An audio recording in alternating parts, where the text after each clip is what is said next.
And thank you for joining us. And this is episode 58 of the Making It in Asheville podcast with Sarajane Case. You might know her from Enneagrams and Coffee. Let's start with a quick soundbite.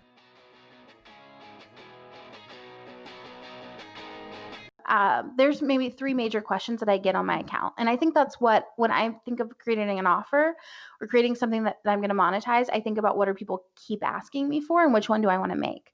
So one of those is what book do you recommend? One of those is what test do you recommend? And one of those is what training program do you recommend? I'm not qualified to have a training program yet. Not going to do it. I have no interest in doing the data of figuring out how to make a test for them that's going to be accurate. And I just think there's so much more value in self-typing. And so then I've always wanted to write a book. So if I'm going to give them something, it's going to be the thing that's like my lifelong dream that fills a hole that I see in the market in terms of how we learn the Enneagram.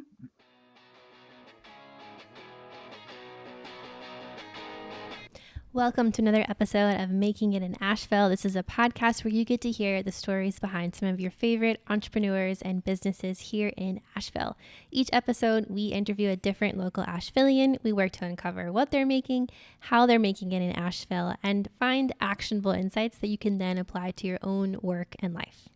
And we are your hosts. That was Sarah, and I am Tony. We are a husband and wife team that moved to Asheville in May of 2019. Since then, we've set out to answer a single question, and that question is, how does one make it in Asheville? This episode, we sit down with Sarajane Case, who has many projects, all that seem to be doing exceptionally well. We unpack some of the lessons from them, namely the Enneagram. But before we get into this episode and talking more about it, let's start with a little shout out from our sponsor, Range Urgent Care. Yeah, Range Urgent Care is a local walk-in clinic here in Asheville, and they are totally reimagining the way that urgent care traditionally is done. The company was founded by a husband and wife team, both, again, locals that are right here in Asheville. And the things that they are doing differently are, you can schedule visits so you don't have to wait for your appointment time like you might in other walk-in clinics. You could just walk in when it's your appointment time and they'll see you. The second thing is that they have really transparent pricing, so you know exactly what you're going to pay for your visit before you go in, and they'll make sure that you're okay with anything before they go ahead and do it, and then you end up with a bill, for example. They also have subscriptions, so you can sign up for an annual membership. There are different tiers, different levels. So there's basic, there's family plans, there's business plans as well, which is great for small businesses. And with that subscription, you're going to get a certain number of visits, plus things like virtual visits and all other, different healthcare perks and benefits. Yeah, and to talk prices and discounts, the standard Range Urgent Care visit is $149, and if you are a subscriber on the standard, individual plan, it's just $30 a month. Mm-hmm. And so because you are a listener of the Making It in Asheville podcast, we have a special promotion. If you go to makingitinasheville.com/range and sign up for one of those annual subscriptions, your first month will be free. Thank you, Range Urgent Care. And that works on any of the subscription plans, whether it's basic, single person, family, or business. Yeah. And I think it's important to add just one more thing before we close is that this is meant to help you with something like you have a sore throat, or you don't have an emergency necessarily, but maybe you sprained your ankle and you just want to get it checked out. So for those things that you don't need to go to the ER for, but you still want to see a doctor for, Range is fantastic because you're probably going to save a lot of money versus going to an ER, and You're going to have a much, much better experience. Perfect. And it works with insurance plans. So it doesn't necessarily need to be out-of-pocket expenses. It works with most primary or major insurance plans. All of the information that you're going to need or want to know before making a decision like this is available on our makingitinasheville.com/range page, or you can go directly to Range Urgent Care. And if you do choose to subscribe to a annual plan, just use the code MAKINGITINASHEVILLE and you will still get that first month free. So, episode 58 for a smooth transition into this week's episode. is with Sarajane Case, who, it was almost, I guess, the story you tell, Sarah, in this episode is that right when we moved to town, you got interested in the Enneagram. Yeah, I don't know. Well, yeah. So, yeah, a weird turn of events, but I started following Sarajane Case because she's from Asheville and she's, an influencer here and very well known. Connected to friends that we were starting to make in town. Connected to Kara and everyone that we had been talking to and interviewing. But at the same time, I also started reading a book about the Enneagram. I didn't realize that Sarajane was like this expert in the Enneagram. And I think I stumbled across one of her posts one day and I was like, oh, wow, she knows so much about the Enneagram. And then I discovered her Enneagram and Coffee account and all slew of other things about her. So it was really, really exciting to interview her because she was one of the first people that, kind of discovered here in town. Yeah. And so to attempt to, define some terms before we send you in to this episode, the Enneagram, in case that is a new term for you or a new word, think of it as something like a personality test you might be familiar with, Myers-Briggs or a Strengths Finder. It works like it, but what we learned is that a key difference is that rather than trying to quantify or identify actions that a person takes, behaviors, it attempts to point out the motivation for why you do certain things, for why people act in certain ways. And so the Enneagram has 9 different personalities. They're affected in a bunch of different ways. We get into the details in this episode, but just when you hear Enneagram, think personality test, and then we do our best to describe it in more detail in the conversation with Sarajane. Yeah, absolutely. We also talk a lot about her book launch and the process of what it was like to write a book and get a book published. She just published a book called The Honest Enneagram. And so she shares with us a whole bunch of insight about that and what's going on right now. I think the book launched a couple of months ago. Yeah. So it's very exciting. And the last thing that I think was really interesting about the episode was Sarah's approach to content. So if you follow Sarah, you know that she puts out fantastic Instagram content all the time on all of her channels. And she's really owned that space in a very, I would say, genuine and true way that feels like you know her. And professional, right? So it's like, it's one thing that it's authentic and honest. You have a cousin that's authentic and honest on Instagram. It doesn't also translate to professional. And so we get to spend a little bit of time understanding her specific strategies for creating content, for managing as many pages as she has. And so this episode is rich with information, with specific concepts and tools and trainings and tactics. And we are very excited to share it with you. So without further ado, let's dive in. Here's episode 58 with Sarajane Case of Enneagrams and Coffee. Enjoy.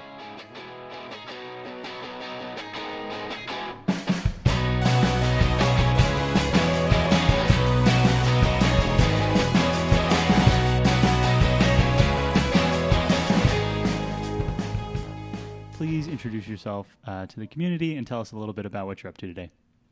Yeah, hi. I'm Sarajane Case. I'm an author, writer, podcaster, and speaker. I mostly work with the Enneagram and use the Enneagram as a tool for self-compassion, self-advocacy, and then kind of healing your relationship to your work life. Ooh. So I get to go into corporations and talk about how you can work better in a corporate environment, but I also get to talk to entrepreneurs and how can you use your understanding of yourself to have more grace with yourself in business. Incredible. So Sarah, we're so excited to have you on this podcast. I think when we moved to Asheville is when we got connected to you via Instagram. And ironically, that was also the time when I started diving into the Enneagram. Tony had this Enneagram book on our bookshelf. I was like, what is this? And picked it up and started reading. And then I started realizing that you also, are an expert in the Enneagram field. And so many questions, and I'm sure we're going to get into about the Enneagram itself and your thoughts and the work that you've done. But I'd love to go back and just find out a little bit about how your interest in the Enneagram and self-care sort of all kicked off. Was there a defining moment in your life where you realized this is something that I need to focus on? Mm-hmm. So I had been working, so I've had kind of a rich entrepreneurial history. Mm-hmm. So I started as a photographer, as a wedding photographer, and transitioned into boudoir photography, and then moved that into marketing, which moved into coaching. So through this, I right when I found the Enneagram, I was doing kind of burnout prevention and recovery coaching, helping people to fall in love with their business again. And I found the Enneagram around that same time, and I realized all of this work I had been doing, which was how do I get to know this person so well that I can understand the patterns of behavior that they keep doing that keep not serving their business. The Enneagram kind of just hands that to us. Yeah. And most of us spend most of our lives just trying to figure that stuff out. So once the Enneagram comes in, it really just hands it over to you and says, hey, here's some things that maybe you keep doing and you can look at. So there's a chance that in the future we'll have done an intro that has a like let's define some terms, but we also might not. And so this would be probably a good time to perhaps attempt to define the Enneagram as a concept. I'll throw out a couple words and then you can tell me if this is right, wrong, or otherwise. But like it wouldn't be. So we were talking in the pre-conversation. Sarah is introverted, I'm extroverted. That's like a binary scale. Then you have something like a strengths finder, which is a pretty corporate understanding of personality types. And then there's the whatever it is, Myers-Briggs, ENFJ, INFE, whatever. I don't know. But those are maybe friends. They're all cousins in attempting to understand personalities and the way people think or operate. Am I moving in the right direction? Getting warmer?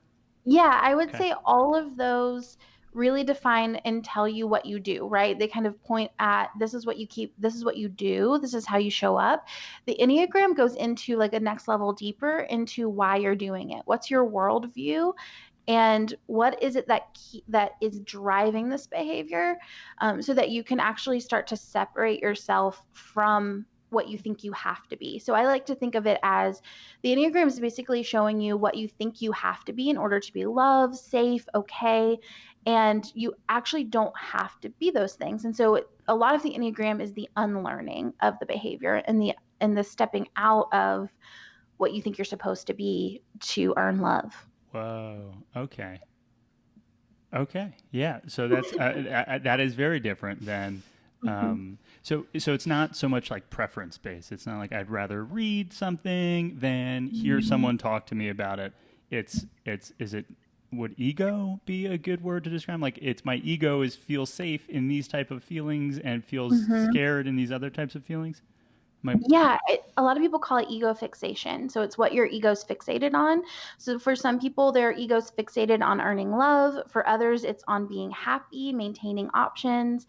For other people, it's going to be being informed, being capable. And for other people, it's going to be maintaining their own peace of mind. So yeah, our egos kind of pinpoint something at a very, very young age. And we fixate on the idea that that's what we should be in the world. And we think everyone else thinks they should be that too. And the Enneagram kind of reveals the fact that there's all of these different ways in which we all think we have to be. Whoa. Whoa, whoa, whoa. And so I guess one of the questions I always have with the Enneagram is, with any personality test, is that you do this test and then you identify yourself as this one type and thing. And I think sometimes that can feel really limiting. You're like, oh, well, this is just the way that I am because this is what the book said that I am, so deal with it. What would you say to that, and how would you advise people to approach that sort of thinking? Yeah, I actually think the Enneagram is showing us what you don't have to be anymore. So we are already in that box, right? We're already putting ourselves in that box. So I'll use myself as an example. I'm a type 7. I like options. I like variety. I like happiness. I like good feelings.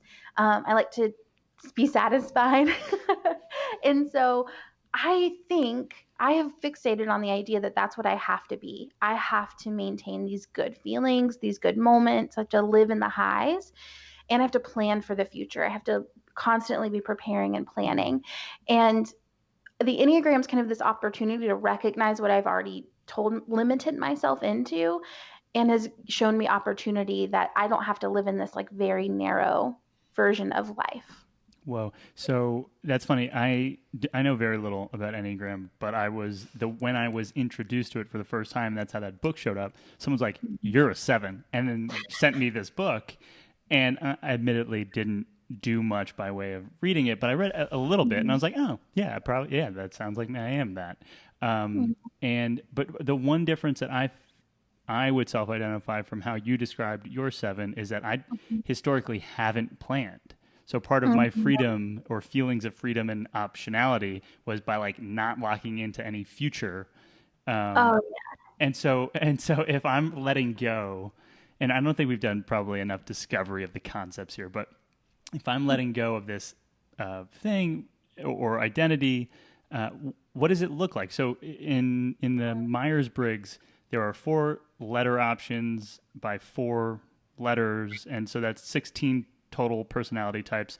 In Enneagram, I believe there's 9, but then there's like some sort of, you Mhm. can also be other things, and so the options become probably multiplied or exponential. But like we're sevens, but have different feelings about something. So there must be more than 9. Is that? Yeah. I also think it's helpful to clarify the plan Mm, because there are types who plan in terms of I want to be prepared for worst case scenarios or I want to make a commitment. Sevens, the plan isn't necessarily like I'm going to commit to something. It's like I'm going to think of the future and all its many options. So it is planning. It's just planning for an idea of something. got it. So an example for me, and I don't know if you relate to this, but if I'm having a bad day, what I'm going to do is I'm going to think about the future good feelings I could have. So I'm going to think about, oh, I could go on a trip to this place and I'll research plane tickets or I'll plan out an idea of a thing. But the committing piece, that's limiting our options, right? So we're not going to necessarily put a stake in the ground. That comes with some work and some practice. Whoa. So if we're in the process by leveraging the understanding of the Enneagram, if we're in the process of letting go of whatever predisposed or trained feelings that we're having, does Mhm. it end up being like floating towards the middle of all of these personality types? What is the end state if we're Mhm. letting go of beliefs or these ego driven attempts at perfection or whatever you're identifying as the goal? Yeah. So, I think everybody would describe this differently. I think there's an element of, yes, integrating into all 9 types.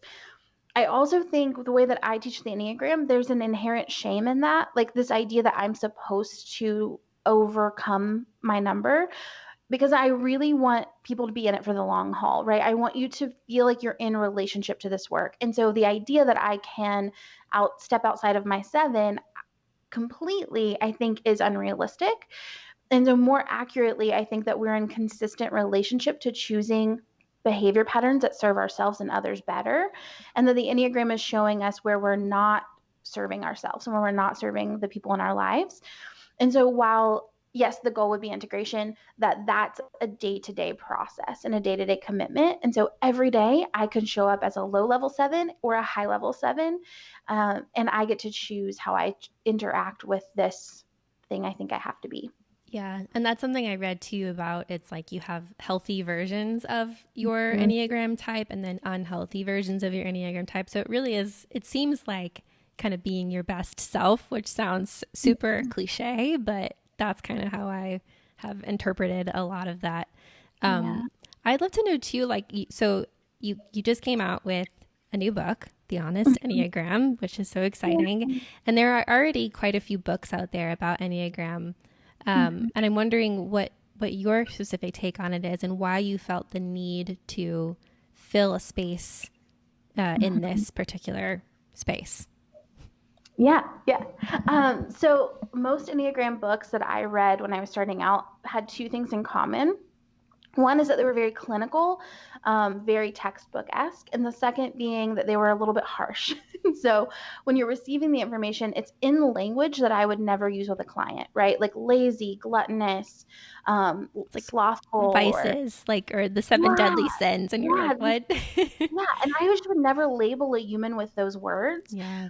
Because my true belief, and let's say nine's the one that gets lazy all the time, but nines are also the ones who are constantly scanning and aware of making themselves small so that other people can thrive or other people Mm. can feel safe to have their opinions. So they're constantly kind of constricting themselves throughout the day. And that's exhausting. And so the idea that you're spending more energy just living as a normal person than I am as a 7 who's just kind of like, here I am, take me or leave me, whatever. There's so much less energy expended in that space versus a 9 who's kind of taking everybody else's energy on and responding to it. So of course they're going to want a little bit of a break from that, and they're going to want to rest a little bit more than I'm going to need to rest. So I say that to say I wanted my book to be written from a place of compassionate understanding and curiosity over labeling people. So I wrote it in such a way that I hope that your inner dialogue when you read it shifts to be a little bit more kind to yourself. And I think that when we approach growth through compassion and through curiosity, it's much more sustainable and actually happens. Whereas if we try to shame ourselves into change, or we shame ourselves into discipline, we demotivate ourselves. Like if you're talking to a child, you find, I'm not going to look at my kid who's learning to tie his shoe and be like, you're messing it up, you're doing it wrong. But that's how we talk to ourselves, Yeah. But I know I'm going to shut him down. Yeah. Wow. I really like that approach a lot. And I know we're going super deep into the Enneagram, and I want to get back to your story at some point too. But another question that also comes up a lot for me, and I've seen it also out there, is what if I can't type myself? And I personally struggle with this. I've read 5 books on the Enneagram, and every time I read it, I have like a different perspective. I'm like, well, maybe I'm this or maybe I'm that. And I don't know if it just feels like, what do you think that you are? Well, the first time I read it, I thought I was a 5. And then I went to, no, maybe I'm a 1. And then maybe I was like, no, maybe I'm a 4 with a 5 wing, and it just keep going back and forth. So what would you say to someone that just doesn't know, can't type themselves? How do you figure out what you are? Yeah. So I think a lot of times when we have a hard time typing ourselves, there's a couple of things that are happening. The first one is that we are not trusting our instincts. So maybe we have an initial impression of what we think our type is. Excuse me. So we have an initial impression of what we think our type is, and we either let other voices kind of speaking over us impact the way we're starting to view ourselves, or we are kind of taking in the information and second guessing based on behavior. So sometimes it's really motivation based. It's your worldview. And sometimes we get content, and I've produced content like this at times, that's behavior based. And that's really not helpful in terms of typing yourself, because any type can exhibit any behavior, but it's why we're exhibiting the behavior that matters. The second thing that can happen is that we might be a counter type. So specifically, it took me 2 years to type, and it's because I'm a counter type. So my behavior to almost everybody looks like a 2 or a 1, but my motivations are 7 motivations, and I have conflict there. Interesting. I know I threw a lot at you. Yeah, no, that's super interesting. And I've also read things where people say sometimes it's helpful to get an outside opinion and have someone else kind of, not like a friend, but someone who really knows the Enneagram and can question and ask the right questions. Do you notice that there is this problem with any particular type of person? One type is constantly doubting whether or not they are that type? Yeah, I would say 9s and 6s both struggle with that the most. 9s from a place of they can see themselves in every number because they are so used to blending into who they're surrounded by. And 6s because they're second guessing themselves all the time. So 6s can kind of have a whole conversation with themselves back and forth, second guess and switch back and forth. So when it comes to the Enneagram, you can see I can see that in me, but I could also see this, and a lot of kind of back and forth energy. Interesting. That is. Wow. So to attempt to put some narrative flow into this experience, you have entrepreneurial, history, your photographer into coach into exposure to the Enneagram. Can you remember the first time someone either handed you a book or said, you seem like, have you heard of this? What was that like? And then what happened? As it seemed, my guess is that you went deep down some sort of rabbit hole and saw a wide open opportunity to create a media empire. But what was the first couple steps? So my husband, who was my partner, my boyfriend at the time, were at a picnic party situation at a barn, and we were talking about our relationship, just kind of talking about what we were learning about our similarities, our differences, and we had two friends, they're Culberson, Sadie and Nathan Culberson, and they dove really deep into the Enneagram before, and they were like, "Have you heard of the Enneagram?" They didn't put a type on us at all, but they just kind of gently directed us in the direction of doing our own research. And the day or two later, we took the test and we both mistyped. I typed as a 2 on the test, he typed as a 7. And Nathan had said, like, I think you might be a 4. And Obi read his type and was like, that's me. Nothing's ever been more me than this. I read his type results. So he got 7. I read 7 and I was like, this feels way too intimate. I feel really seen, like someone's watching me. This feels more like me than anything. But I typed as a 2 and I could see some 2 in me as well. This all makes sense later. I'm telling you a lot more than you need. But so anyway, so I saw myself in the 7, but I also saw myself in the 2 a little bit. And through the journey, it took me about 2 years to commit to actually being a 7, because everybody in my life was like, I'm pretty sure you're a 2. My husband was like, I think you're a 1. And it just took me forever to really come back to 7. And I explored everything, nothing quite settled. And through that deep, insane research, trying to find myself in the system, I became obsessed. I just became obsessed with learning every number, because as I read the type descriptions and I was learning more and more about it, I started to see my clients in it. I started to see my friends in it. I started to see my husband better. And I just found it endlessly fascinating. And eventually I was annoying everyone in my life with it. And a friend was like, can you just find an outlet somewhere? And so that's how I ended up creating Enneagram and Coffee. Wow. Okay, so I know that we could, pull up Enneagram and Coffee and get a lot of like really funny but cool and great and meaningful sound bites or snippets for context. But maybe if you could, I imagine that you can, give us like a tweetable about the 9, so that if we do use the numbers moving forward and someone has incredible memory, they might, 2 is that versus 7 is I don't know. You mean the tweetable freedom. For each type? Yeah, tweetable for each of the 9 types. Oh, okay. Got it. Or like the headline, whatever. This is a quiz. Yeah. Let's see if you really know. How well do you know this? I'll start with type 1. Okay. So type 1 is the perfectionist. They're focused on being good and not being corrupt or evil. So they focus their attention on essentially being a good person, but they're never quite feel like they live up to that. And then this is motivation, right? So it's not, you mentioned it before, not behavior, motivation. So what are your drive is to be good and not corrupt. Be a good person. Got it. Yeah. Okay. Type 2 is the helper. They're focused on being loved and being liked, and they do that through earning love. So they believe that love is not inherent, that it is earned. And we have type 3, the achiever, and they're focused on not being worthless, being worthwhile, and they're focusing their attention on achieving like the next big thing. So they're always aware of the next mountain they could climb, the next big accomplishment. And we have type 4, which is the individualist or the romantic, and they're focused on finding their identity and expressing that identity to other people. 4s really value being fully known in their intricacies.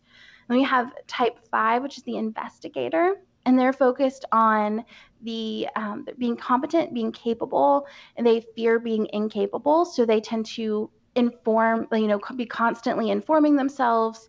They go really deep into usually one subject, becoming an expert at something, and that feeds their desire to be competent, be capable.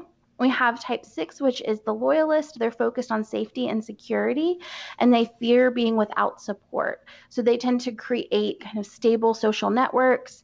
They have a complicated relationship to authority, where they want to belong, they want to please authority, but they also are very skeptical of authority. So there's kind of a push-pull there of new authority specifically. Then we have type 7, which is the enthusiast. We're focused on not being limited, on holy planning. We focus on our attention on feeling the good feelings, resisting the negative feelings. We fear being trapped in emotional pain. We have type 8, the challenger, who is focused on not being controlled. They want to be strong. They want to persevere. They want to be self-reliant. They don't want to be controlled by other people or be physically harmed. They fear physical harm. We have type 9, the peacemaker. They're focused on their own peace of mind, maintaining kind of a peaceful existence. They also fear loss of connection. So what this can often look like is a closing down of their preferences in favor of someone else feeling safe to express their preferences. I couldn't have done it You better passed myself. the quiz. That was, you got 9 out of 9. Check this. Wow. Okay. That is very helpful. Maybe we should have led with that. But that also, all of a sudden I'm like, okay, I see now how when you start in a 2, there's a world where that's not maybe so different than what we're feeling in our 7s. But now, what is as you're going through this exploration, it's 2 years of shifting from a 2 to a 7. Is there a downside to misidentifying, or like is that problematic? Is it just that you're not doing the things that you could be doing to free yourself up and be even more powerful? I honestly don't rush people through the typing process. Okay. I believe that in itself is a worthwhile journey, because I at one point explored being a 2, being a 1, being a 9, and being a 7. And in all of those journeys, I learned something about myself. Everything was worthwhile. It helped me to see the part of me that jumped in to help. And then as I started to learn about 7, I learned why I was doing that, especially being a counter type of 7. In the same way, what part of me shows up kind of rigid and perfectionistic and sometimes judgmental or black and white thinking. There's a very real part of me that does that. And there's a very real part of me that just wants everyone to get along. And all of that is in us, and we all have the access to all of the numbers. But when I found 7, the true work got to come in, the true growth process, because I was able to be honest with myself about the repeated patterns of my life. And I think if we stay mistyped, then we miss out on that opportunity for depth and that opportunity to actually dramatically shift the way that we show up. And so in practice, how does, improving yourself using the Enneagram actually come into play, right? Like, let's say I don't know, I'm feeling really stressed out one day and anxious.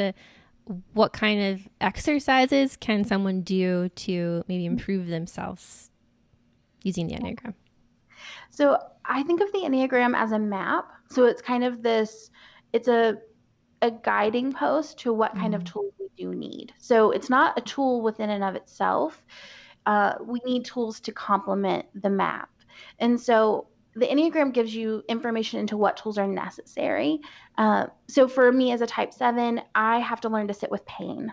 The more I can learn to sit with my own pain, the more I'm able to be present in this moment, the more I'm able to let other people experience pain. 7s were really bad about toxic positivity. Like we want you to feel good, and we will manipulate your language to get you to feel good because we can't handle your pain. And so my work in relationship is to allow for my pain so that I can allow for your pain. And in the same way, I will. This is getting real over here. I have it's one of my biggest things. Is I'm always, or at least in the newer versions of me, I'm constantly don't say anything. Let them feel that. You don't need to fix it. You don't need to convince them that it's okay. Just shut up. And I don't it's so. It's a new thing. It takes a lot of concerted bandwidth of mine to not jump into what comes more naturally, which is rubbing the dirt off the wound, kissing it. It's all good. Doesn't it feel good? It actually, come on, you're good. Come on, let me prove to you how good you are right now. Holy smokes, I'm sweating. Continue. Yeah. Yeah. So I think the other piece of that for 7s is in my younger years, right? You and I are both in committed marriages, and that for me has forced me to learn to sit with the pain. But before that, I was just out. I was out the door. If you couldn't handle, if you weren't positive enough for me, then I don't need that in my life, was more the energies. Like, I just want positive people around. Yeah. And I think that's how all of our numbers are, is we think it's the good way to be, right? And I think that we can trick ourselves into thinking, oh, this is what's good. And so we operate from that place, and we don't realize the harm it does to ourselves and the way it limits us. So I say that to say every number needs different tools, and the Enneagram just kind of points you in the direction of what tools you might need. Well, Yeah, I really like that. And I also like the idea of, and I know you're not supposed to like type other people, but for example, I know my husband is a 7. And so I can recognize that in him and know that we always joke about this, but that if I need his help with something, I need to try to make it fun for him. So like if we're cleaning the house, like we got to put on music or something, because otherwise it's not fun and he's not going to want to do it. And so knowing how other people are, I think, is extremely helpful in work, life, family. She gives me like the good boy sometimes, where it's like, you did, like, I just want to tell you, you did a good job. And I'm like, yes. Like, yay. I beg for the good boy all the time from my husband. I'll be like, look at this thing I wrote. Didn't I do this exactly? Yeah. It's that is so interesting. And I don't know. One of the things that's coming up for me, and this is perhaps a hard pivot, but you alluded to it, and it made me feel good because I wanted to go in this direction. It seems like there might be, for most people, some form or another of like either childhood, I don't want to say trauma, but like the language that I've heard it used before is like there's a fishbowl breaking moment in your childhood where like you realize that the world works a way that you didn't expect it, and all of a sudden that feeling is stuck with you forever, and now all of a sudden you're working constantly to heal or fix or live into, somehow improve that moment. And so have you seen, is it true that most of our Enneagram numbers come from childhood attempts at perfection or fixing or helping or something like that, finding love? Yeah, so there are, I would say, essentially 3 schools of thought on this, and I'll gently touch on all 3 and then tell you the one that I personally believe in. So the first one is that there is a childhood wound, that something happened to us when we were a kid that determined how it changed us. It altered the way we showed up. And that is related to our type specifically. So for type 7s, it's that we didn't have a nurturing relationship to our mothers or the nurturing figure in our life. And we learned that we had to take care of ourselves, or we had to meet our own needs. But then there's also the idea that whatever it is that we are sensitive to as our type is what we were naturally born sensitive to.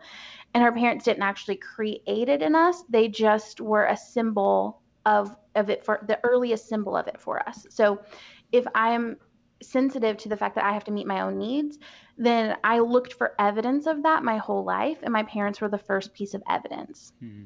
And we could experience all the wounds from any parent that we were in a relationship to. And then the third one is the soul child. This is the one that I feel most connected to. This is from the work of Sandra Maitre. And she talks about how there's lines on the Enneagram. So there's a line going to your number and a line going from your number. The line going from your number is the line that you go to in stress, and then there's one that you go to in rest. The work of the soul child is the idea that you were the number that you go to in rest as a little kid, and that somewhere along the way you received the message that it wasn't okay to be that. And so you put on the personality of your dominant type. So if you're comfortable, I'll use us as an example again. Are you cool with that? So when you say us, you mean 7s? Yeah, 7s. Okay. So here's the thing. When you talked about what is commonly felt as the cause for a 7 in childhood, that didn't necessarily speak to me, which is interesting. I don't see that. Like my parents are wildly over caring and love, love. And I was wild, like I was provided for more, like it's almost, I wish I was provided for less, like might have helped. You know what I mean? Like that's how I'm feeling as like I used to call it like my Oedipus feelings, where like I got too much and I'm raging against that. I wish that I had more hardship. Like that's like, I feel nuts, but like that's something that I've worked through or attempt to. So that didn't necessarily speak to me that I had to provide for myself. because I was very coddled and taken care of and shown love and communicated love in multiple ways. There are, just so many different ways that people describe that wound that I don't want to limit us into that because it isn't my area of expertise. But the one that I personally do resonate with them. I do resonate with the need getting met. I think that's probably why that's the first example on my mind. Yeah. But with a soul child, the idea is that as little kids, we were type 5. Type 5 is kind of more withdrawn, introspective. They kind of live in their heads. They live in their own world. So the idea that we were like these little kids who just wanted to be alone and read and like live in our own little world, and that somewhere along the way we learned that we needed to be the happiness for the people in our life. Like we were the sunshine, and so we needed to bring the energy, bring the happiness, and if we didn't do that, there would be a void or we weren't playing our role. So that would be kind of the soul child theory of it, so that we learned, okay, I have to keep my energy up, and if I keep my energy up, then everyone else is going to be happy. I'm going to meet the need of the family. Okay. And so then would it be the opposite if you consider yourself a type 5, you were a type 7? Little type 5s were 8s as little kids. So okay. The idea there is that they were, 8s are the most blunt, upfront, assertive. They don't really shy away from saying the hard truths. So the idea being that they were like strong, aggressive, assertive children who were taught that they shouldn't be that strong and aggressive and assertive, and that actually they should be quiet. And it's like kids are better seen, not heard. And so they learn to go inward and to kind of hide their preferences. Holy smokes. All of a sudden I'm feeling, and it wasn't like I was needed to be high energy. Like my family is like very loud and boisterous, but I do feel like I remember feelings of as a kid of like always trying to do Jim Carrey things or comedian things to be funny and lively and entertaining and make everyone laugh. As a kid, you still do that now.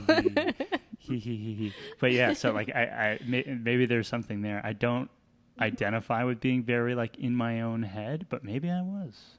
I don't know. It's interesting. There's so much work to be done, people. This is just the tip of the iceberg here. Oh my gosh, I know. We could probably talk the whole time about the Enneagram, but I do want to go back to your story because this is the Making It in Asheville podcast, and we want to know a little bit more about how you are making it here in Asheville. And so I guess we could go back to give us a timeline, like. Your I don't know, resume. No, that sounds kind of boring, but like you've done a lot of different things, but kind of give us an overview of how you got to where you are now. Yeah. Like when did this 2-year exploration of self happen? Because you were coaching at the time, and then as an outlet, Enneagram and Coffee started. So like about when was this? Yeah. When did I start Enneagram work? Sure. Or when did I start researching the Enneagram specifically? Yeah. Let's start there. Yeah. So I would say that was, I want to say 2014, 2015. I found the Enneagram, and I was coaching at the time, one-on-one coaching, and doing that with business owners. I was also at the time doing a lot of marketing work. So I was doing a lot of photography, like food photography, and I was a marketing director, and I was doing a lot of things. Very 7. So yeah, I was doing all of those things, learning about the Enneagram. I started a business with a dear friend of mine, and we were doing marketing, running accounts for other people, social media accounts. And I was coaching on the side, and we would do coaching together as well.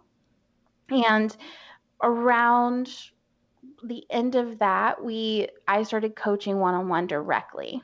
I don't know if I could say what year. Okay. Accurately. It's okay. I'm like, I don't want to lie to you, but I'm not because we're going to fact check that. A couple of years ago. It was several years ago. Yeah. Cool. And so in that work, I really started using the Enneagram professionally, like in my coaching work. And then from there, I decided to just go ahead and get certified in the Enneagram, and was using that. I was at a retreat that I was hosting with my business partner at the time, which I think you guys know, Tyler. Yeah, he's my of course. friend. Yeah, and I thought that's who you meant, by the way. I didn't want to say it and be wrong, but that's who I thought you were talking about. Cool. Tyler's the best. Yeah, he's the best. So we hosted a retreat together, and in that retreat, all I was talking about was the Enneagram. And he was like, "Can you just do something with this?" And so it was a few months later, and I created an Instagram account called Enneagram and Coffee, and it grew from 0 to 100,000 in about 3 days, and it just went crazy. Wait, stop it. You said 3 days? Yeah. How? How? I have no Like idea. it was like, what was the first, like, did you drop 10 posts? Did you drop a post? Did you go 100 all at once? Like, how do you go from, because I'm imagining celebrities would have a hard time going from 0 to 100, like B-list, like celebrities from when we were kids. Zach Morris, he's clearly got more than that. But like, if someone just rolls into Instagram, 100,000 in 3 days is nonsensical. And so, it was just people needed it. Is that what it was? Was it the first couple posts funny? Yeah, because when part of the reason I created it was because I wanted it to exist. Yeah. And so I think there's an element of timing and an element of like the Enneagram was just getting really popular. I dropped it and then I created really shareable content. So those things combined, I dropped 9 posts. Yeah, so they were bingo cards, and they were just really shareable, and people, went crazy with it. Amazing. And so I guess that is helpful for context, right? So my language, and then I ask for yours, but my language about what Enneagram and Coffee feels like to me is like a hybrid meme account plus like truth bomb stuff that when people read, they're like, yes, and then send it to all their friends. And so it plays some sort of like shock plus shareability card. Was that the intention always, or is that just what it became? The intention was more just for me to pour out of my overflow. So I was just kind of like, I have this thing I want to talk about. I didn't expect anyone to follow it. I had like maybe 10,000 followers on my personal account, and I thought maybe some of them would come over. Maybe my mom would follow it. It was going to be like a hobby account where I just got to put this stuff in there. And so I honestly never ever thought this many eyes would be on it ever. And then 3 days later, you're like, shit, I need to get real serious about this. So here's the elephant in the room, Sarajane. Okay.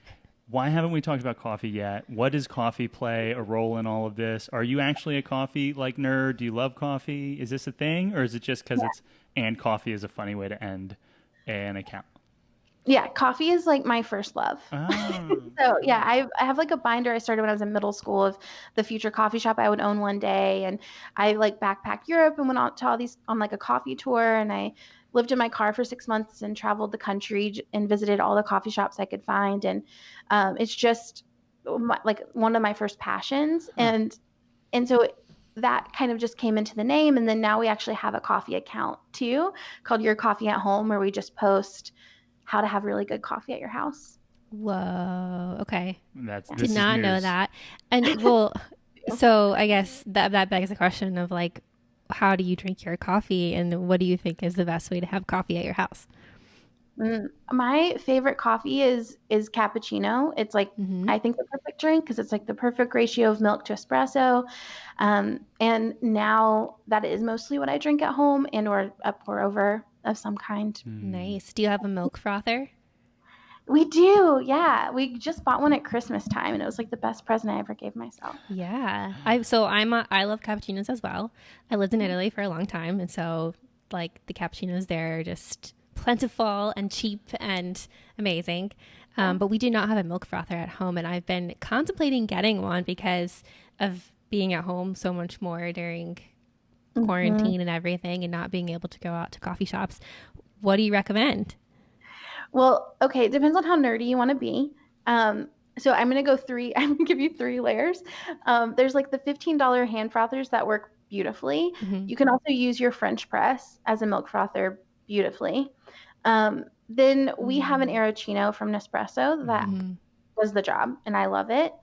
And then there's this one that I'm like really drooling over right now, which I can't remember the exact name of, but you put it on your stovetop, and it's a steam wand that like heats up on your stove. And that's the one that like my nerd self wants very badly. Yeah. So I Interesting. think we're probably steps 1 or 2, not quite nerd yet. Like we don't weigh our beans, but we did get a burr grinder, which is Uh-huh. cool. So we're fresh grinds right before Mhm. we have the coffee. Our brew method right now, at least, is AeroPress almost exclusively. Mhm. We Yeah. it fits. Yeah, Tony converted me. I used to use a mocha pot, which is the standard Italian, like everyone has that in their home, and they're just so cute, and I love them. But yeah, you converted me to the AeroPress. Definitely makes better coffee. I mean, better coffee, or what sold me early days on AeroPress was like, oh, and then you just like, and you're clean, like it's Yeah, done. The cleanup and you can is, travel with you know what I it. mean? Like, yeah. So, and Mhm. now they have a travel version of the AeroPress, which is like the cup, it's the storage container, whole thing. But AeroPress got me on like, you clean it 4 seconds as opposed to the cleaning Yeah. process of an AeroPress. I'm sorry, of a French press or a mocha. Get out of here with that. That's way too, like, that's not fun. I'm a 7. I need fun. I need to like shoot it out and wipe it and then it's gone. But yeah, Yeah. that's really interesting.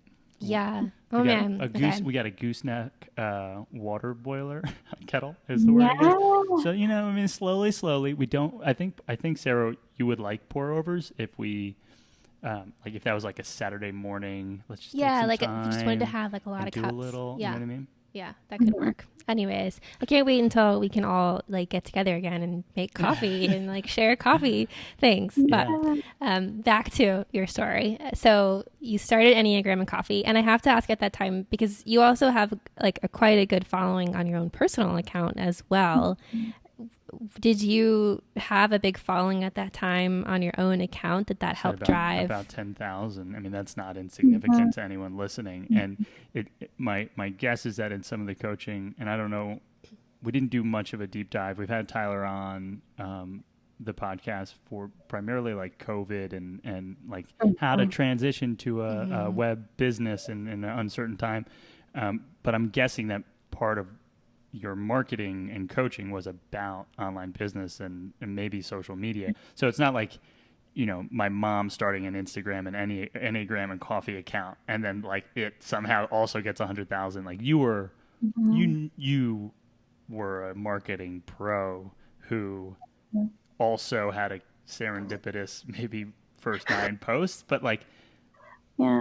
eh, I guess once that happens, are you like, oh my goodness, I need to monetize, or like coffee brands pay me, or like what happens next? I guess. Yeah, and I honestly, because I was already self-employed, I really wanted to monetize that account very quickly. Yeah. Not because I was just like money hungry, but I knew like, okay, I'm going to be consistent with this. Yeah. And that's who, like, I think that's the big thing that we miss out on. And when people are like creating accounts and they're like, why isn't it growing? There's, I think, generally a lack of consistency. And so for me, I started posting, and then I started posting every day, and I just showed up. And so I knew, okay, if people are watching this, I'm going to keep showing up, and I have to get paid for my work. And so I monetized very fast. I started a merch line, and I started an online community talking about the Enneagram called Club Enneagram that still exists. Um, and and now I do sponsored posts very infrequently, but occasionally. I'll do a lot of guest writing for other people, and then speaking on the Enneagram and trainings and things like that. Wow. And would And you the podcast. and the Mm-hmm. Enneagram Coffee Podcast, link to that in the show notes.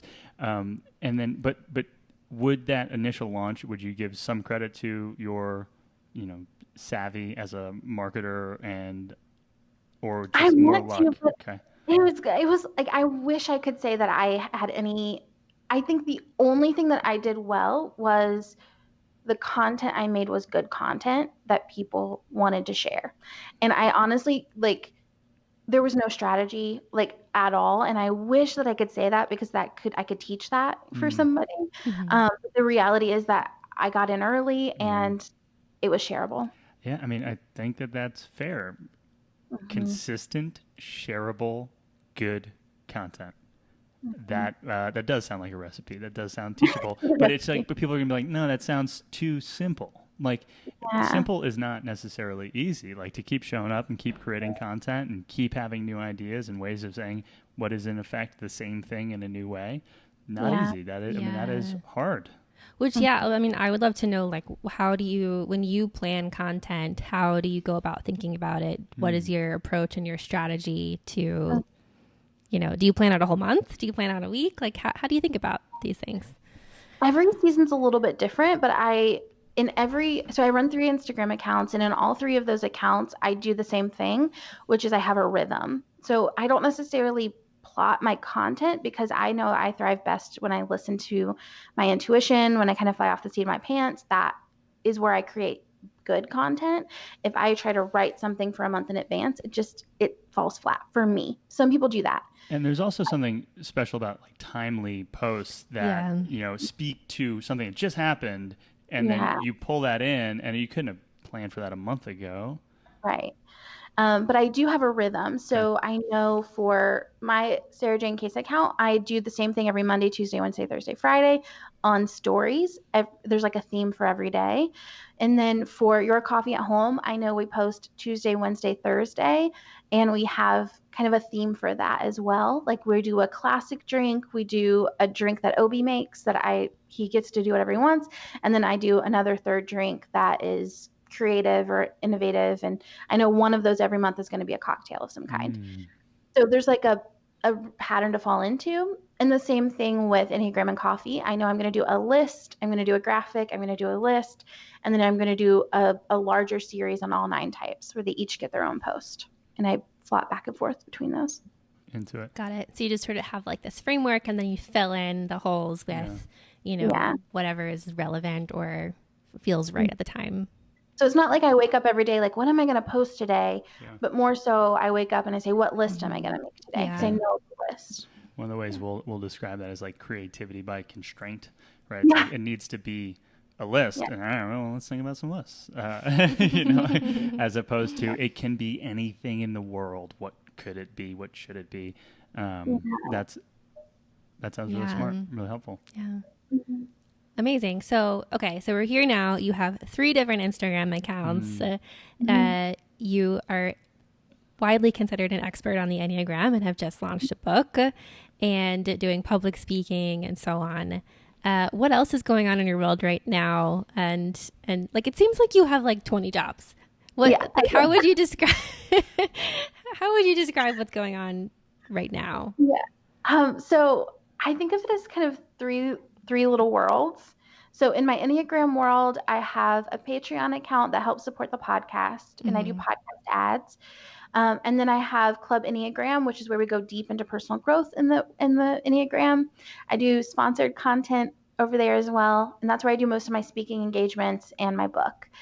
And then I have my Your Coffee at Home world, which we are diving more into doing sponsored content for that as well, and just creating content for there. And then I have Sarajane Case, which I do a little bit of sponsored content for Sarajane Case, very little. And then I do have Brave Collective, which is my online community that's focused on self-advocacy, your organization, and how to just get more life out of life.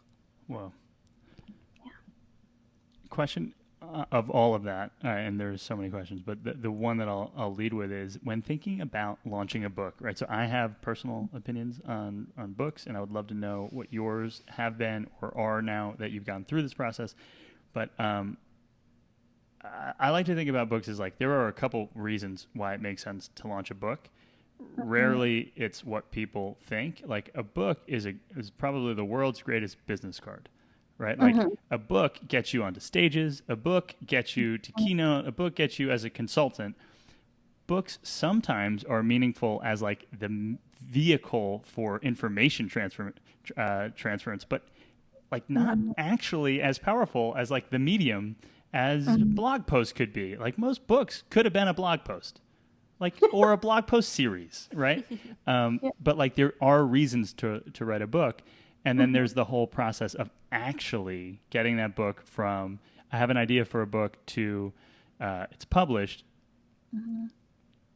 You have a large enough audience that my guess is publishers would have said, yes, please publish with us. Most people won't show up with like, and there's 1 million people following me, so where's the money? It's like you have to do it out of the goodness of your own heart or your own curiosity, creativity. So like, how was your process, and what were you thinking? Were you like, this is the way that this information needs to be packaged? Mm. Were there other thoughts that made you say book? I'd love to hear about the thoughts and the process that you went through to get a book that we can now have on our coffee table nightstand. Yeah. So I think the first step to that is that the book was always the goal for me. Cool. So when I was a little, I've kept a journal since I was 9 years old, and you can like look back in my 9-year-old journal. I wrote like, I just want to write a book one day. I just want people to read my words. So that's been in my soul forever. Cool. I wouldn't say that this is that book, if that makes sense. Like, I think I have a memoir that I want out there. However, this is the book my people want right now from me. And it's also the book that I want to write right now. So I say that to say that's always been the goal. So the book is the goal for me, unfortunately. I know that's not like, but I also do know the importance of people who write books to get on stages and do use that as kind of a qualifier for your expertise. But for me, I just want to write this book. And I missed that. That was the other thing. It's like, or you just want to write a book and then you can just write a book, but you don't need to get published. Like that's, you know what I mean? Like, and so if you want to write a book, but I left that out because I imagine that publishers would have been like clamoring for you to write. I don't know if that's true. That's just my guess. Yeah, it's uncomfortable to say. It's like, it makes me a little bit like, but the truth is I had a lot of publishers email me and ask if I would write a book. For sure. I mean, like, think about it. Like, if my job is to take a bet, right? Like, I'm putting assets, I'm betting. This is roulette, right? And every single number has the exact same chance of hitting. Then it's literally you're playing, roulette. Or you look at Tony, he's got 1,700 followers. That's a really small number on the roulette wheel. And you look at Sarajane Case and Enneagram Coffee, and it's taken up like half the wheel. It's almost a guaranteed hit of some order of magnitude. Don't know what it is going to be yet, but it's going to work. That's not a risky bet from a publisher. So like having an audience is a good thing if you want to publish a book. And so it makes perfect sense that people would be like, please write a book and take my money. And I don't know if they did, but that like it would make, if I were a publisher, I would have been reaching out. That makes sense. Yeah. Cool. I also think so at the time, there's maybe 3 major questions that I get on my account. And I think that's when I think of creating an offer or creating something that I'm going to monetize, I think about what do people keep asking me for and which one do I want to make. Yeah. So one of those is what book do you recommend? Yes. One of those is what test do you recommend? And one of those is what training program do you recommend? I'm not qualified to have a training program yet. Not going to do it. I have no interest in doing the data of figuring out how to make a test for them that's going to be accurate. And I just think there's so much more value in self-typing. And so then I've always wanted to write a book. So if I'm going to give them something, it's going to be the thing that's like my lifelong dream that fills a hole that I see in the market in terms of how we learn the Enneagram. Yeah. How long did it take you to write the book? So I started the outline and the structure about, I would say 6 months before I sat down to flesh it out. But then I went to Copenhagen for 2 weeks and just shut everything in my life out. I pre-did everything I needed to do for my businesses and just wrote. And I wrote for 2 weeks straight to get my initial manuscript written. And then I edited for 2 months after. Wow. And was that your intention? Like, I'm going to go to Copenhagen and write a book? Yeah. I love it. That's like the artist's dream. And I'm actually wary of saying you should go do that because I don't think that is true for everybody. But like there are a lot of writers out there that'll say, oh, I'm just going to go and lock myself in a cabin and write a book. And that's cool. That's cool that it worked. Yeah. It was one of the happiest times of my whole life. Just because it was like all I had to do was drink coffee and write and see new things. And I scootered around the whole city. Amazing. Scooters and write. Copenhagen. Love it. Looks like an amazing, that's fun. Yeah. So, but it wasn't 2 weeks to write a book. It was 2 weeks after 6 months of outlining, planning, preparation. So like, very thoughtful, calculated, like I'm going to go into beast mode. I imagine like it wasn't just, caffeine and, keyboards or whatever. I'm trying for an alliteration, but I'd be interested to know, did you write it in Google Docs? Did you use like Scrivener? Did you use like a book writing software of some sort? I downloaded Scrivener and hated it. Okay. So I was going to write it in that, and my brain did not work. So I wrote it in the notes on my laptop, and then before I turned it in, I edited it and refined it all in InDesign, actually. InDesign. Yeah. Whoa. Cool. So it's very visual too, so I had to put all the graphics in and all that. So interesting. So that is so interesting to me. I wouldn't have thought that you also turned it into what I'll call is like a book file, right? It's one thing to have words that are eventually the words and they go in a book. It's another thing you made the book. Yeah. Wow. And my husband illustrated I did all the graphics except for the opening page. He drew each of the graphics for the opening pages. Wow. And was that your choice, or did you say I want to force him to do it? He didn't want to do it. And I was like, please. People get nervous, and I was like, just do it. And everybody, it's one of everybody's favorite part. Yeah. Is trying. Answer to the level of your comfort. What kind of variables were in play when you were, I guess negotiating or having conversations with possible publishers? Words that you hear as a lay person are, upfront, some sort of guarantee upfront. You have to earn it back with sales. What variables are in a traditional publishing experience? So we talked over percentage of sales for digital copies, audio copies, and physical copies. All of those were different. We talked about the advance, how much you would get up front, how much you would get upon completion. And then, and for me, a lot of the work was how much say do I have as the author, and how much are you going to impact what I write? And especially with something like the Enneagram, and wanting to write a self-compassionate version of the Enneagram, I was very, very particular about the language that got used. And so we had a lot of negotiations back and forth between the publisher I did choose about what words were used in certain places. And my publisher, the one I picked, was very affirming of my choice of language and really understood why I would speak the way that I spoke. That's great. Yeah. Do you have the energy to do it again? I want to do it right now. It's the best thing. It's the happiest I've ever been. Yeah. And did you, I'm sorry, I'm going nuts on these questions. I'm just so interested. So with a 6-month plan to write 2 weeks of hardcore writing, I imagine you might have also done something like that when it came time to publish and launch the book. So did you have some sort of crazy 2 weeks or months right when it launched where you were on every podcast that you could be on, or what did publish? Because it's one thing to write the book, and then it's another thing to get people to show up, and huge audience. So some of that's going to happen on its own, but I imagine you might have worked hard. What did working hard look like on publish and launch days or leading up to it? If I'm going to be completely transparent and say that I did a street team, and then we had COVID.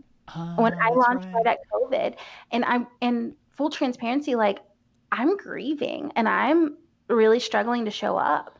So I have friends, one of my dear friends, Ruthie, she just published a book, and she is doing lives every day. She's going to town. And I was I should be maintaining my launch plan. Yeah. And the reality is that I chose not to. And so I'm launching, but I'm launching very softly. My timeline had your book launch in early January. Oh yeah, we started pre-orders. Okay. Around then. And I was talking about it before, but the launch date happened right at COVID. OMG. Yeah. Yeah, it was crazy. Interesting. Oh, and I have to imagine that affects any in-person things that you had planned, which is that sucks, put bluntly. But I have to imagine that people also have more free time now and probably want to read more. Have you noticed that, have sales been what you were maybe expecting or more? So I don't get my report for a few months. So I actually have no idea. Pre-orders went really well, and we seem to be doing well. So I I can see the tags that I get done in. I can see the reviews kind of go up.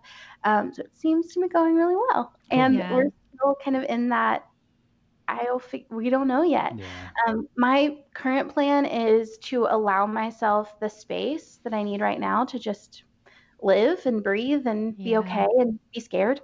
And then in the fall to do a more formal launch when I feel like I can do it again. Yeah. Yeah. Dang.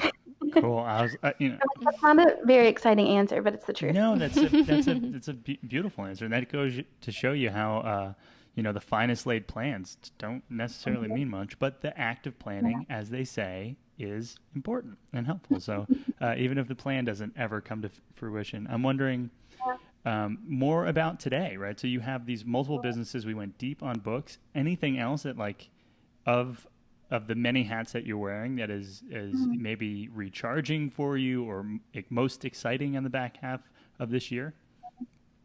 Yeah, I would say, we're in the process behind the scenes of creating a YouTube channel. And so that's something that's getting a lot of my energy right now, and a lot of my excitement is around just preparing and creating kind of content that's going to all go out so that I can be consistent when I start, kind of pre-preparing the content. Because I digest through video, like almost exclusively. I'm on YouTube all the time. Sarah's like, well, what are you doing? I'm like, I'm learning. The seven world is we have our hands in all these different places, right? We have lots of different interests, and YouTube really allows the space for me to put everything that I think and talk about into one platform. Whereas on Instagram, they're separate. I have one podcast for Enneagram. I have a book for Enneagram, but I want to be able to just talk. I want it to free flow in content. So YouTube's the next piece. Exciting. So many questions. Do you have questions about YouTube? No, I had a question and now I totally blanked on what it was. So you're gonna have to go next. Well, then this is just filler, Sarah, until you remember. Yeah. But when thinking about launching on YouTube, I'm wondering, we're neighbors. What is your plan? Are you allocating a room to a studio? Are you finding a film crew? Are you thinking vlog? Are you thinking rich, scripted, thoughtful content that is cut up from multiple takes, free flow? How are you thinking about YouTube as a new medium for you? And what's the initial channel gonna feel like? Definitely more vlog-like. So there's going to be there has to be a mixture, honestly, strategically, of giving information and vlog-like content for me, because I want to ultimately doing more vlog-like content. But currently no one on YouTube cares what I do with my life. Right. And so they need to have a reason to follow me in the first place and then get interested in what I'm going to share on the behind the scenes. So it's going to be a lot of Enneagram information, just a different platform for that. A lot of the work that I do with Brave Collective. How do you make the most out of your life? How do you regain your motivation, your inspiration, fall back in love with existence? Through practical strategic tips on how we tend to sabotage our motivation, how we can recoup it. And so doing those informational, hopefully this just helps you live a better life. And then more behind the scenes, morning routine, day in the life, that kind of stuff. Yeah, I think that's a really savvy mix of content and yeah, I think that's really interesting. Really excited to see your channel come out. We will definitely be tuning in. Yeah. And I agree, I agree with your assessment. It's like a classic chicken or the egg scenario. I think there are a lot of teenagers who are going into vlogging, and it's no one cares. But then all of a sudden, maybe someone starts to care if you do it well enough, or somehow it resonates. I'm always apprehensive on leaning into vlog unless you're saying, hey, audience that already cares about me, here's this other side. And so I could imagine that you would start with vlogging, because though no one on YouTube today cares about your behind the scenes, people on all the other platforms who also subscribe to YouTube channels might show up on launch day or at the end of the first week. And so I was interested to see your plan is Obi, who is one of two OBs that we've ever met in our entire life, and the other OB we just had on the show. Yeah, I don't know if he told you, but we met him at a coffee shop once. Yeah. Oh no. Yeah. Well, he was like, "Are you making it in Asheville?" And we were like, "Who are you?" I think it was really like cute. only the first time or second time that had ever happened. So we like started sweating. We're like, yeah, that's like it's got to be us. But so is Obi going to be a camera person, or are you finding some local talent that does cameras? Are you like learning to? You're already a photographer, so I imagine you know the tech. It's just like now all of a sudden it's a record button instead of a capture. Yeah, it's gonna be me, a ring light, tripod, and a camera. Cool. Yeah. Yeah, pretty simple. But my amazing assistant, Jenny, is also a videographer. So she's going to edit all my videos for me, which thank God. Oh my goodness. Yeah. So how big, that like reminds me, as another question is, how big is your team? Is it just you and your assistant and your husband, or I mean, how many other people are involved in helping you? So I have my assistant, who's kind of my second set of hands. She does a lot. And then my husband, who runs our merch store. And then I have a podcast manager and a CFO. And yeah, I think that's everybody. Okay. I mean, that sounds great. Hi, everybody. Question, if you're listening. Hi, everybody. But like question on merch store. I just explored the, print on demand world in e-commerce. There's a bunch of like interesting ways to hold no inventory. Margins are tighter when you hold no inventory because you're letting everyone else do the like harder parts in real time. Do you buy and hold stuff in a closet and then ship it out? Like what does merch look like in that process? Because I like to say, if you're starting a business, the easiest one to start is a service business because it doesn't cost anything to get started.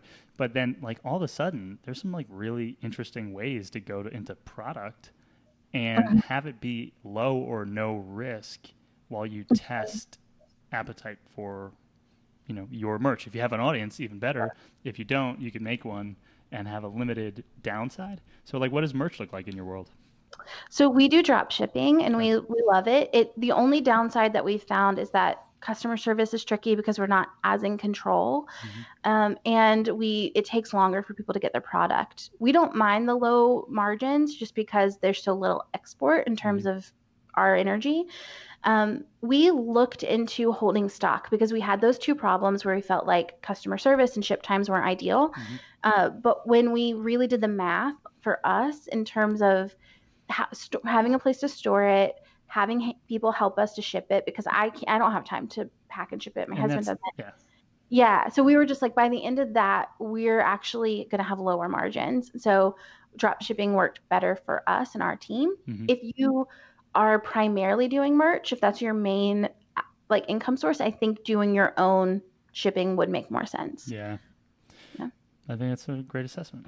Yeah. And if your highest and best use today is licking a envelope, then I think that your self-assessment is a little bit off, so I think that makes a lot of sense, and that's that works. Yeah.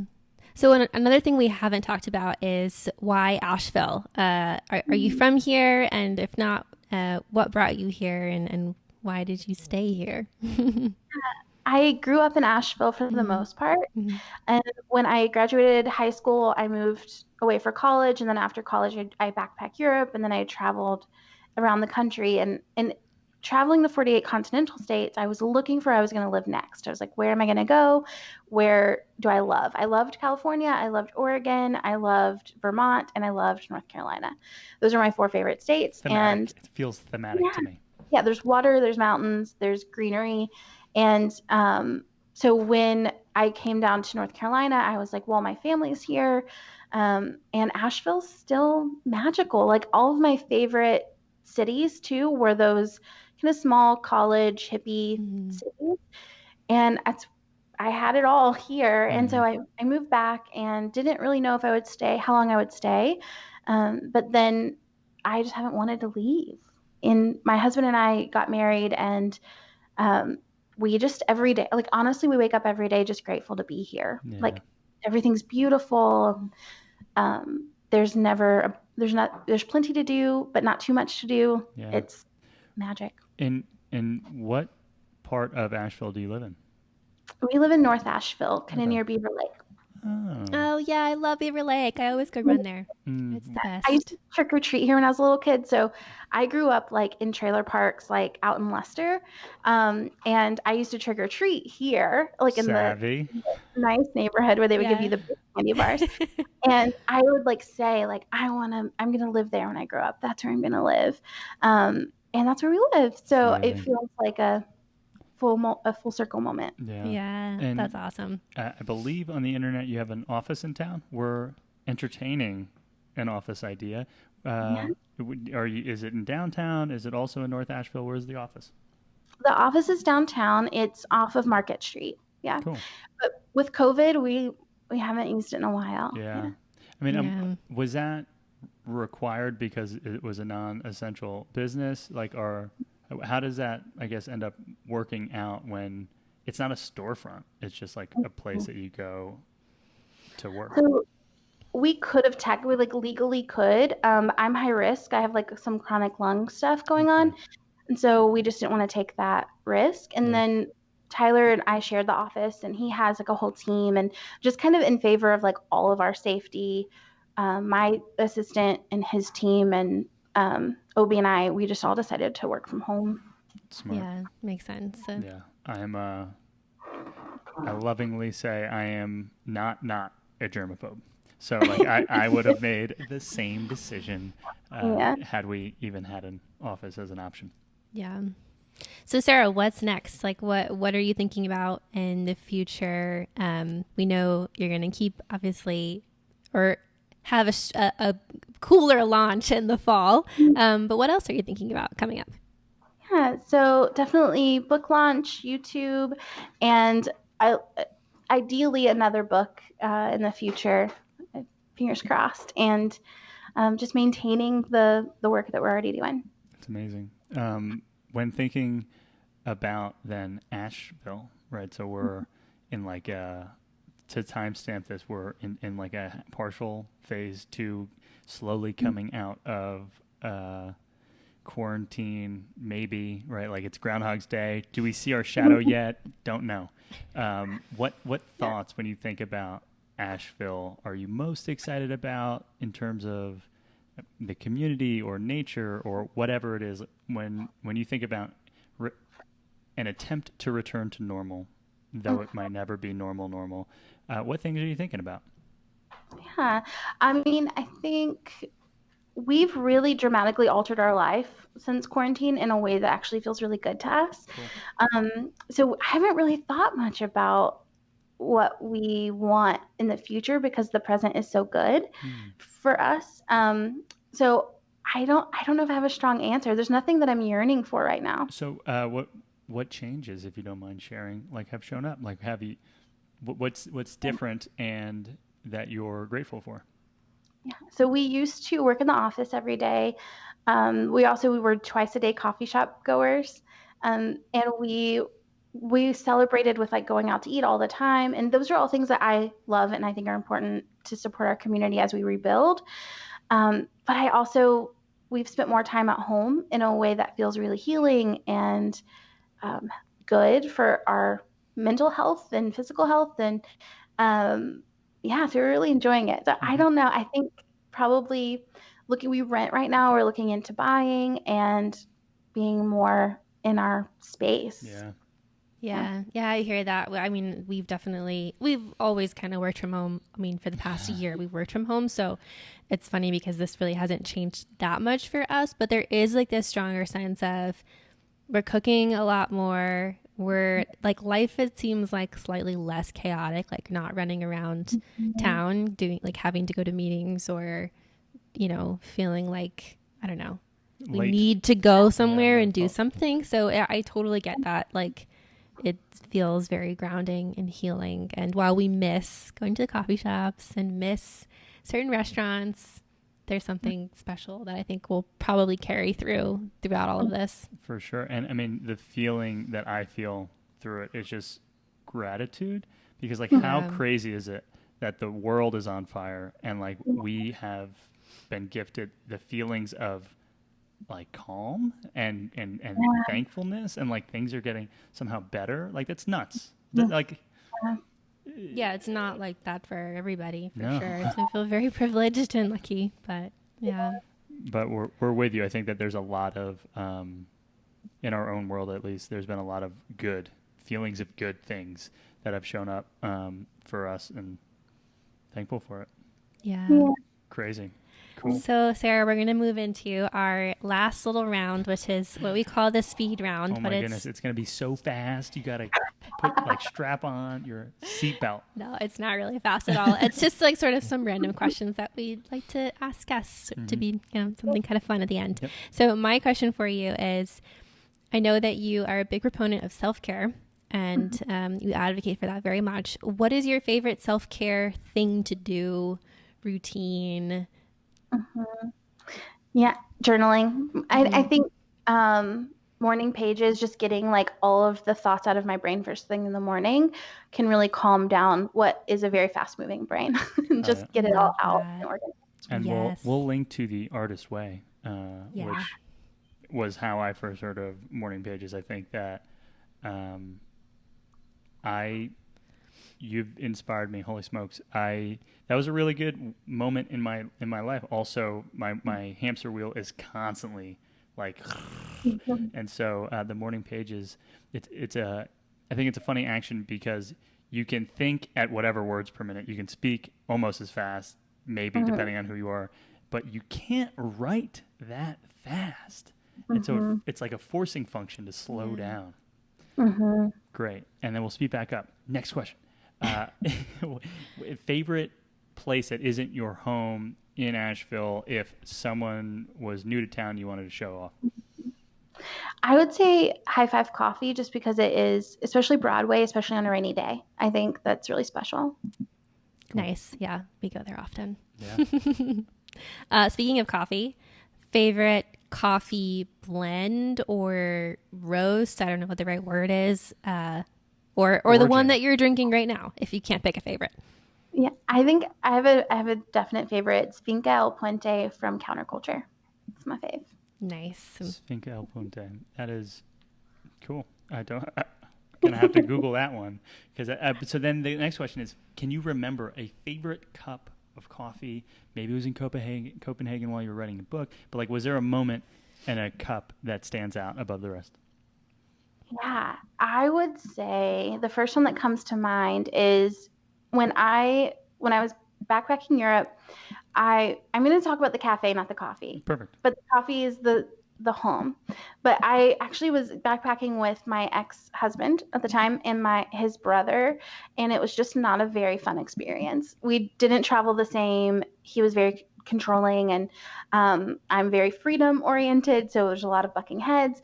And so in Paris, I found this coffee shop. And I went there every single day, and it was like the place I could go alone because neither of them drank coffee. And I would just drink coffee, and I became friends with a barista and this girl who lived in the neighborhood. And we all just met there every day while I was in Paris and just talked. And they made me a list of all the coffee that I wanted to drink in London and then all the other like countries we were going to that they'd been to. And so it was just this magical respite in a really, really hard time. Whoa. Yeah. That's cool. That's a perfect answer. Yeah. Thank you. Next question is, so what book are you reading right now? I'm reading Shrill. Ooh, never heard of this. It's really good. It's by Lindy West. It's like all about kind of her body positivity journey, and it's really blunt, really awesome. It's really good. Got it. So it's like a memoir, autobiography kind of genre. Memoir. Got it. Cool. Do you remember a single Enneagram and Coffee post more than any of the other ones? Ooh. I think I have a favorite. Okay, that works. Which is I did on feelings and just kind of how each type interacts with feeling and tips for how to engage with it differently. Cool. We're going to afterward try and find that from you and then put it in the show notes. Yeah. Cool. Podcast episode expanding on it too, which I'm really excited about. Oh, awesome. Okay, cool. Yeah, you'll have to send us the links afterwards. Last question is, if we had a magic wand or somebody in our audience had a magic wand, what one thing would you ask for right now in this moment? It could be literally anything. Okay. I want to give you 2 answers. Can I give you 2 answers? Of course. Yes. I mean, we've never had 2 answers before. The magic wand response is it's the ability to give 2 answers. Yeah. Sure. Yeah. You'll never have to pick one. So I have one answer that like is my gut instinct answer, but it's also maybe a little bit. The first gut answer was just a complete reform of our social justice system or our police system. And I feel like that's like an ally cookie answer. Like, look at me, I answer the right way. Yeah. So I want to give you like a more selfish answer on the back end of that, which would be like to own a really like my dream house in our neighborhood and it be completely in our budget. Nice. And have like all the birds that I want around. So the first 2 bits were plausible, and then in your budget was like, well, I don't know. Like we pay attention. Yeah, we pay attention. Yeah. We're not there yet without doing some crazy hoop jumping to buy a home, but we live in North Asheville as well, and so I'm always like walking around this neighborhood like down Kimberly and like just looking at like I'm like, oh, that house is for sale, I wonder how much it is, and then look it up and I'm like, okay, nope. Not gonna happen anytime soon, but it's a dream. I hear you. It's magical. Dang. So the final question, not speed round, is if our listeners wanted to participate in your story, follow along, connect with you on the World Wide Web or things that are digital, how might they do that? Yeah, so I'm on Instagram at Enneagram and Coffee. That's all the Enneagram magic is there, as well as podcast Enneagram and Coffee. And then if you want kind of more self-care, self-advocacy, routine, structure, that kind of good stuff over at Sarajane Case. Perfect. Awesome. Thank you so much, Sarah. It was wonderful to have you on the podcast. Thank you so much for having me. It was so much fun.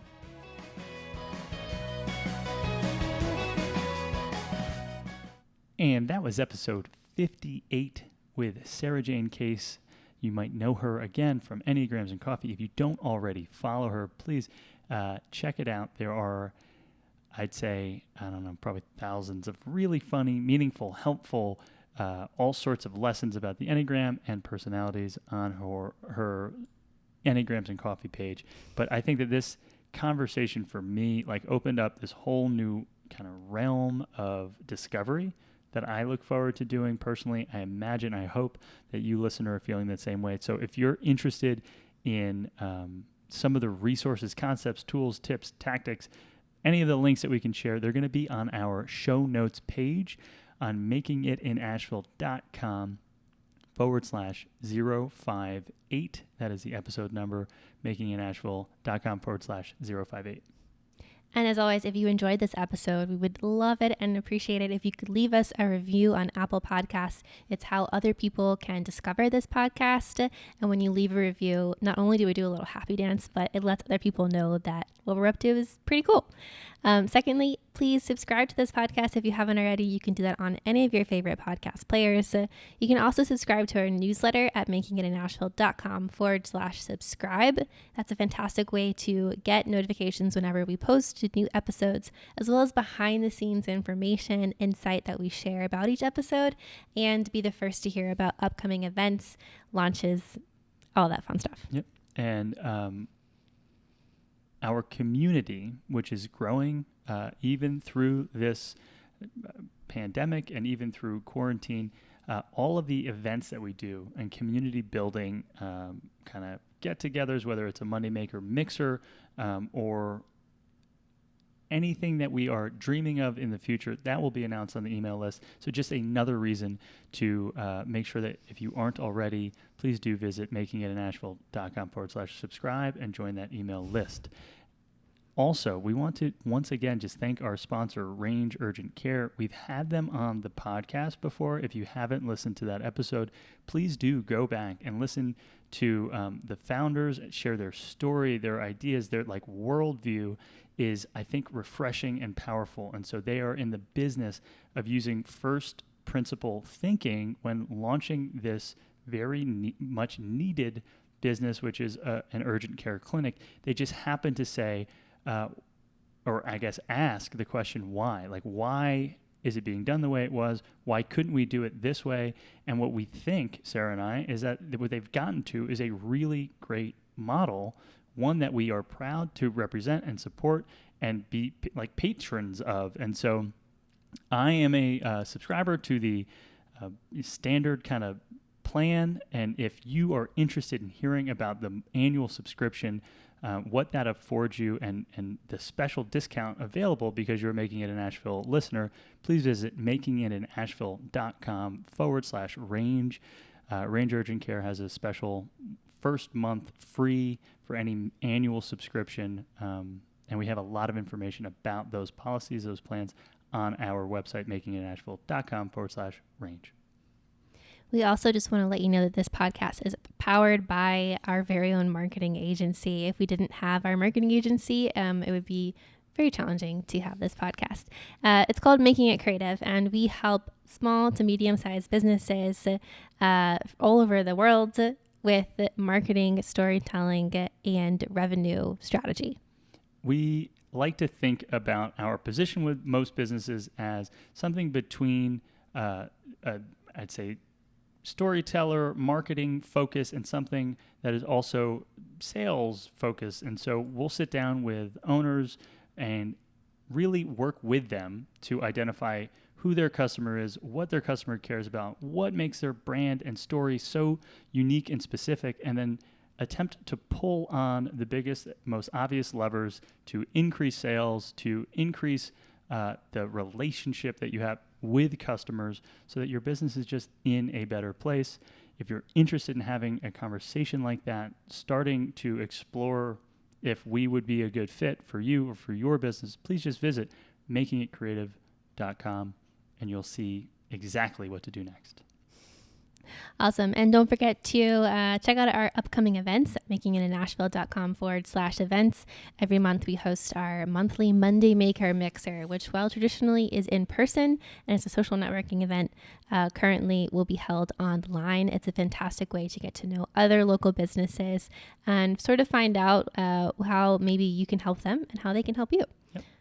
And last but not least, as always, if there is someone in town that you would love us to interview, you want to hear their story, if that person is you, that's also great. Just please let us know by visiting makingitinasheville.com/podcast. We have a quick little form that you fill out to let us know that you're interested in being a guest or that you think someone would be interesting as a guest. That's again, makingitinasheville.com/podcast. Sarah, episode 58. That's a wrap. High five. We did it. See you next week.